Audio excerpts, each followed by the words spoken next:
Hello learners, welcome to the online course on the Africa Regional Integration Index, ARII, a tool for development. This is Module 1, Components of ARII 2019. I am Shamnaz Safroj, your course director. What are the learning objectives? After completing this module, you will be able to better comprehend the concept of regional integration and how it evolves, appreciate the logic of regional integration in Africa, disaggregate African regional integration and understand its components, assess the status and efforts of regional integration in Africa through the findings of ARII 2019. To better navigate through this course, you are required to consult and complete these slides, and then read the narrative of this module in the course booklet. Please do also read the introduction, Chapter 1 and Chapter 2 of the user guide Making Sense of Regional Integration Indexes. You will also find useful the Africa Regional Integration 2019 report. You can also consult the optional readings listed here for more information. Multidimensionality, the 5 dimensions of ARII 2019. The reach of regional integration in Africa is broad. It is seen as a means to promote socio-economic development by expanding markets and trade, enhancing cooperation, spreading risk, and fostering socio-cultural cooperation and regional stability. Because of its multidimensionality, regional integration is best structured around a number of dimensions. ARII 2019 has 5 dimensions: trade integration, productive integration, macroeconomic integration, infrastructural integration, and free movement of people. Let's now look at each of these dimensions. ARII has 2 indicators on the infrastructural integration dimension. It uses the AFDB Infrastructure Development Index. This index assesses the state of information and communication technology, transport, water and sanitation, and electricity on the continent. A caveat with this variable is that it does not have a regional component. The second indicator is the proportion of intra-regional flight connections. Economic integration is more complete when it allows for the free movement of all factors of production, including people. Thus, ARII includes a dimension dedicated to the free movement of people. The free circulation of people allows businesses to access a wide pool of labor. It also encourages transnational business activities. It increases tourism and consequently expands trade. It reduces the skill mismatch and allows for production to take place more efficiently.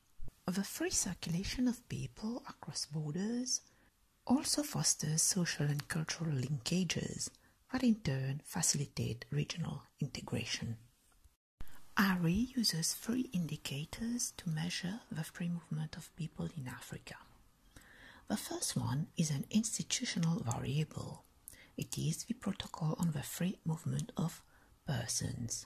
It measures whether a country ratified the African Union Protocol on the Free Movement of Persons, right of residence and right of establishment.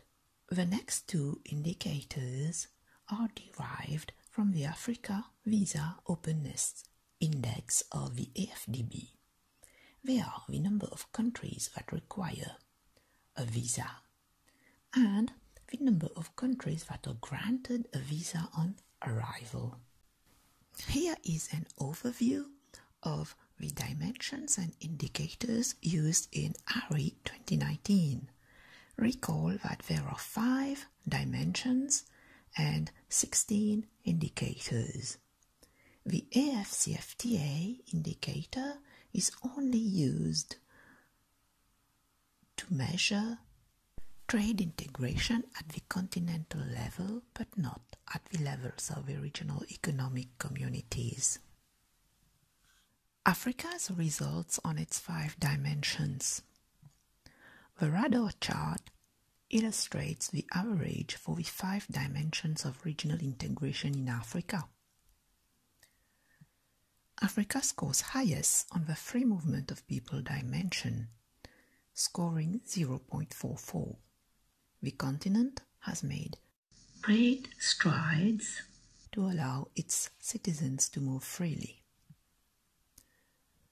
Contrarily, it is least integrated on the productive integration dimension, with a score of only 0.2, just behind the infrastructural dimension.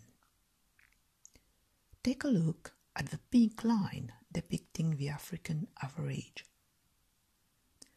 This line lies within the second lowest quintile of possible performance. Let us now look at the results by dimensions. This graph shows how each of the 54 African countries ranks vis-à-vis the other countries on trade integration. The 6 top performers are all located in Southern Africa, with Eswatini taking the lead. Notice how countries' performance on trade varies. While Eswatini and Namibia have scores above 0.7, Somalia, the least integrated country, has a low score around 0.1. Africa's productive integration results. One cannot but notice the exceptional performance of South Africa, that vaunts the maximum score of 1. The remaining 53 African countries have scores below 0.4 on the productive dimension, including its high performers. This result reflects a deep-rooted structural problem on the continent. Africa's infrastructural integration results. The majority of countries are low performers. The least performing country is South Sudan, with no infrastructural integration at all. Eritrea, Somalia, and Chad also perform poorly. There is a gap of 0.2 points between the top performer South Africa and the second best performer Egypt. The latter is followed by Seychelles, Morocco, and Tunisia. Africa's macroeconomic integration results. This graph shows the mixed performances of African countries. On the high performers side, we notice the good performance of North African countries, with Morocco leading and Egypt enjoying the 3rd position. This dimension also evidences how countries' performance on different dimensions differ. For instance, Eswatini, that is the most integrated country on the trade dimension, is among the least performing on macroeconomic integration. Africa's results on its strongest dimension, the free movement of people dimension. 10 countries have scores well above 0.8 points, with Comoros, Djibouti, and Somalia boasting perfect scores of 1. The graph reflects diversity of policies on the continent as regards the free circulation of people. Libya, Eritrea, and Ethiopia have quite restrictive policies. We are thus the least performing. Thank you for your attention. This is the end of Module 1.